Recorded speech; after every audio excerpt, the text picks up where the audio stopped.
Bonsoir, mesdames et messieurs. Ici Charles Tisser. Ce soir, à Découverte, nous vous présentons un reportage sur le syndrome Gilles de la Tourette, une maladie qui pousse les personnes qui en sont atteintes à émettre des sons inhabituels et à faire des gestes incontrôlés. Puis, nous verrons pourquoi l'Amérique du Nord a été prisonnière d'une vague de froid sans précédent pendant quelques semaines cet hiver. Et des systèmes anti-pollution qui ne sont pas toujours aussi efficaces qu'on pourrait le croire.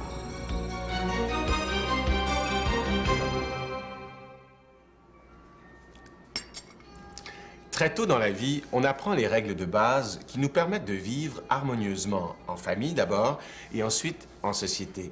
On apprend la politesse. On sait qu'il ne faut pas déranger les autres ou être insultant. Il faut avoir des gestes posés. Et même qu'il faut savoir quand être silencieux, comme par exemple au cinéma. On apprend, en somme, à avoir un comportement socialement acceptable. Un comportement, d'ailleurs, qu'on apprécie aussi beaucoup de la part des autres. À tel point que si nous rencontrons quelqu'un qui a des problèmes de comportement, notre première réaction, très souvent, sera négative. Et pourtant, il y a des gens qui ne peuvent pas s'empêcher de faire des gestes ou d'émettre des sons étranges. Ils ont un comportement qui est dérangeant pour leur entourage, mais aussi angoissant pour eux-mêmes. Ces personnes souffrent d'une maladie qu'on apprend à mieux connaître, le syndrome de Gilles de la Tourette.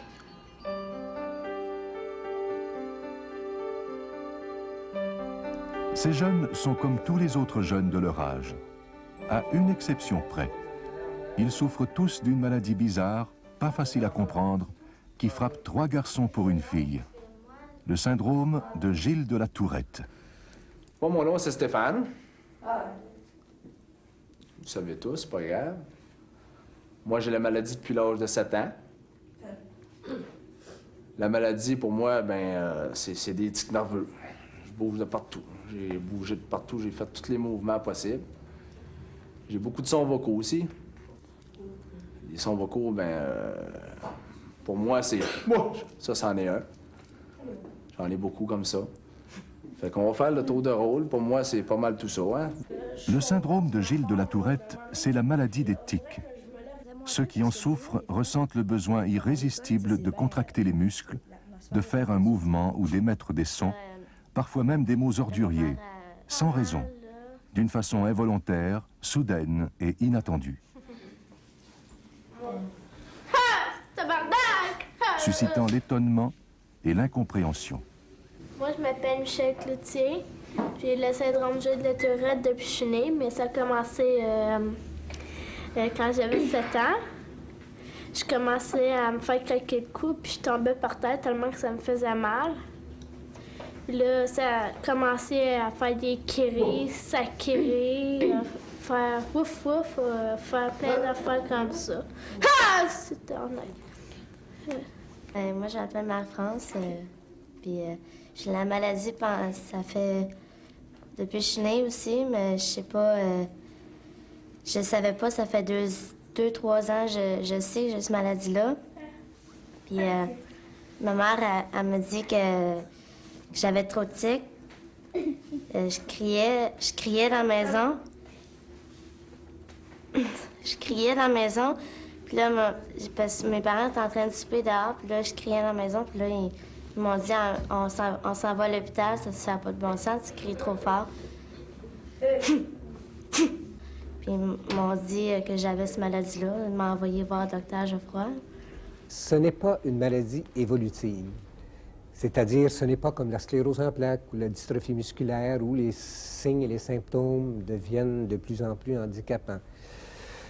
C'est une maladie qui suit un cours à peu près semblable, avec des hauts et des bas.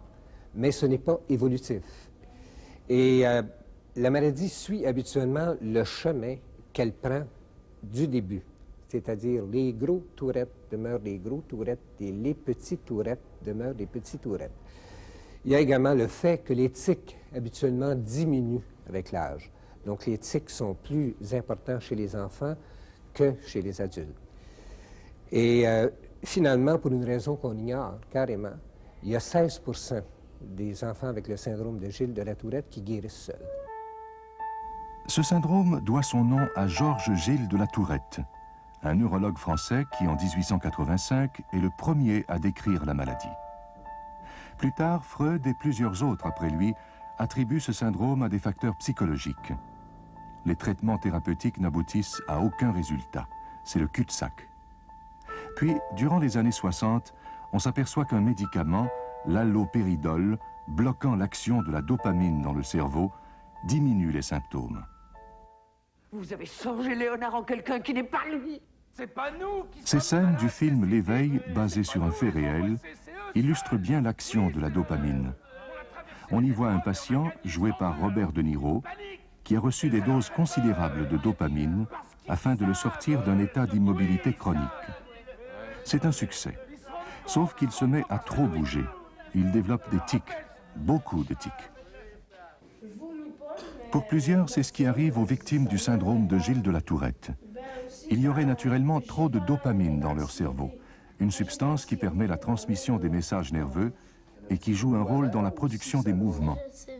L'allopéridol est un bloqueur de la dopamine, d'où ses effets bénéfiques. Cette hypothèse suppose que la maladie a des origines biologiques.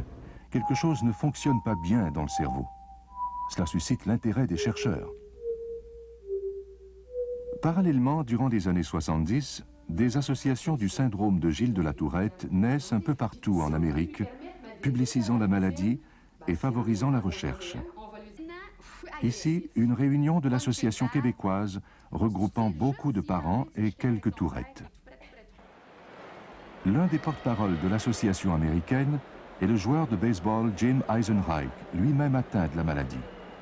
Il est devenu un modèle pour les jeunes qui souffrent du syndrome. Plus la maladie est connue, plus on découvre de nouveaux cas. Ce problème s'avère beaucoup plus commun qu'on pensait. Comme je dis, quand j'ai commencé, il y en avait 1 sur 20 000. Puis maintenant, il y a des auteurs qui prétendent que si on considère toute la série des symptômes, en incluant les tics moteurs et vocaux, bien sûr, on peut même aller des fois jusqu'à dire 1 sur 200, du moins chez les garçons. Ce nombre accru de Tourette accélère la recherche pharmacologique. Faute de comprendre ce qui se passe réellement dans le cerveau des gens atteints, on essaie plusieurs médicaments en espérant un effet bénéfique. Pour le moment, on ne parvient qu'à atténuer le mal. On est porté à traiter les enfants qui ont des manifestations majeures de la maladie, mais on doit admettre qu'il n'y a pas de médicament qui soit exceptionnel dans le traitement de cette affection-là. Autre difficulté, la maladie n'est pas facile à diagnostiquer. Pour Stéphane Lagacé, à partir de l'apparition des premiers tics, il aura fallu 15 ans avant qu'il sache la nature de sa maladie. Il n'existe aucun test biologique pour la dépister. Le diagnostic se base uniquement sur les manifestations du syndrome. Ne sont Tourettes que ceux qui ont des tics multiples et un tic sonore. Contrairement à ce que plusieurs croient, il n'est pas nécessaire de dire des mots orduriers pour être Tourette. Chez Nathalie Larocque, les premiers tics de la maladie de Gilles de la Tourette sont apparus vers l'âge de 15 ans. Ils étaient accompagnés de sons, mais pas de gros mots. Ce n'est que 8 ans plus tard qu'elle saura enfin de quoi elle souffre. Au commencement, on disait « elle a des tics nerveux, c'est la nervosité, tout ça ». Mais là, un moment donné, je travaillais, puis là, je me mettais à crier. Je faisais des cris, puis là, les personnes avec qui je travaillais disaient « Coudonc, qu'est-ce que t'as crié de même, tu sais ». Je suis allée voir des neurologues, j'en ai fait 2, 3, puis ils me disaient « T'as pas fait de santé, elle a rien ». Alors, Marie-France, Diagnostiquer la maladie n'est pas facile car les tics peuvent disparaître momentanément. Le cas typique, c'est justement lorsque le Tourette se trouve face au médecin. Comment soupçonner ici que Marie-France souffre de la maladie? Autre exemple, lorsque Marie-France exécute ses mouvements de gymnastique. Elle est trop concentrée sur sa routine pour produire les tics. Un cas encore plus spectaculaire, Mort Doran, un résident de l'Alberta. Ses tics sont manifestes. Mais dès que le docteur Mort Doran, chirurgien, se trouve dans la salle d'opération et qu'il saisit le scalpel, les tics disparaissent. Sa main devient sûre, les gestes efficaces. Une sorte d'état de grâce. Chez certains Tourettes, lorsqu'ils sont très concentrés, il n'y a plus aucun tic perceptible. Mais par la suite, on assiste à une décharge de tics. Au retour, les aspects peu connus de la maladie.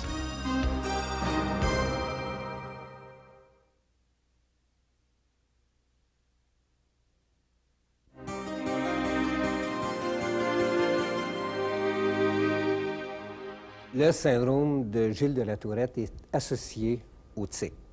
Et traditionnellement, ce sont les symptômes les plus évidents. Mais parfois, ce sont les syndromes associés au syndrome de Gilles de la Tourette qui sont les plus embêtants, comme par exemple le syndrome obsessif-compulsif. 70% de nos enfants ont des obsessions et des compulsions. Moi, là, si je touche quelque chose avec la main droite, là, faut que je le touche avec la main gauche. Ouais. Moi aussi, je fais Ou ça. bien tout le temps être obligé d'aller te... Faut que tu te touches ici, là, parce que t'as pas le choix, il faut que tu le fasses, là. Faut que tu le fasses, parce que si tu le fais pas, là... Des fois aussi, je me gratte l'oreille, il faut que je le fasse éclore.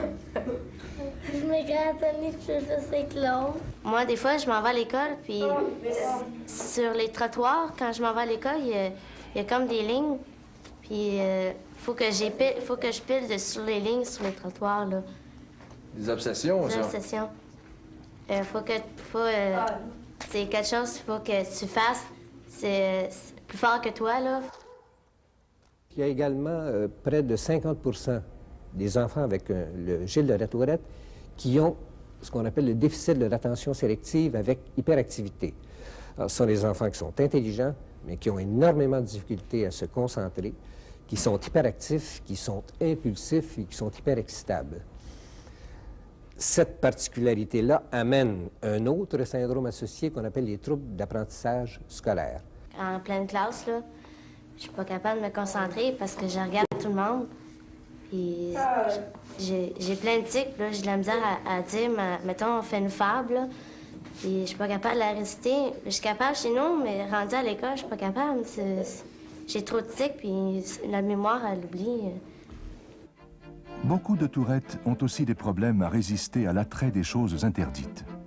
Ils se sentent obligés de provoquer leur entourage, et ce, bien malgré eux. Moi, c'est surtout, il faut que je fasse des va chier, comme là, quand je passe devant, mettons, je suis sur l'autoroute, puis là, je vois quelqu'un que j'aime pas ou que j'aime pas sa face, ben, tu sais, je suis obligée de le faire. T'es obligé de le faire. Ouais, parce que c'est comme si je n'aimais pas cette personne-là, puis je l'ai jamais vue, mais c'est comme si je l'aimais pas, fait que je suis obligée de le faire. Il y a aussi... On soupçonne Mozart d'avoir été Tourette. Cela expliquerait les propos orduriers qu'il tenait, ainsi que son comportement antisocial, provoquant, qui a causé sa disgrâce et son isolement. Les problèmes de comportement se retrouvent chez de nombreux Tourettes, parfois même jusqu'à la délinquance. C'est vraiment le mécanisme de contrôle qui est affecté dans un Gilles de la Tourette. Qui filtre pas. Nous autres, ça va passer dans les rêves, ça va passer dans les blagues, ça va passer avec humour, ça va être socialement acceptable. C'est comme si ce mécanisme-là de tamisage social, le Gilles de la Tourette, il n'est pas capable de le faire. On va dire, plutôt que de parler d'obscénité, en fait, on va plutôt parler, c'est les choses qui sont interdites. Souvent, au grand désespoir des parents, l'enfant ne vit que pour l'instant présent. Pour les parents, ce n'est pas facile, d'autant plus que la génétique les pointe du doigt. La mère ou le père aurait transmis à son enfant atteint du mal un gène défectueux. Depuis des années, 5 équipes de chercheurs à travers le monde traquent le gène. Au Canada, il y a l'équipe du Dr Choi de Toronto, celui-là même qui a découvert le gène de la fibrose kystique. Jusqu'ici, aucun résultat. La recherche continue. Pour chacun des jeunes que nous vous avons présentés, la maladie se manifeste différemment. Chez un même individu, parfois les symptômes sont très visibles, parfois à peine discernables. C'est la découverte du gène qui expliquera l'étrange variabilité de son expression et le rôle joué par l'environnement. C'est aussi cette découverte qui pourrait nous faire comprendre ce qui se passe dans le cerveau des Tourettes et qui les force, bien malgré eux, à faire des gestes et à émettre des sons. C'est vrai que c'est difficile de le parer quand tu vois quelqu'un qui fait des tics comme ça, puis c'est difficile, puis nous autres, c'est pas notre faute si on a ça, parce qu'on fait pas exprès, puis c'est plate pour nous autres. Mais faut vivre avec ça, faut apprendre à vivre avec ça.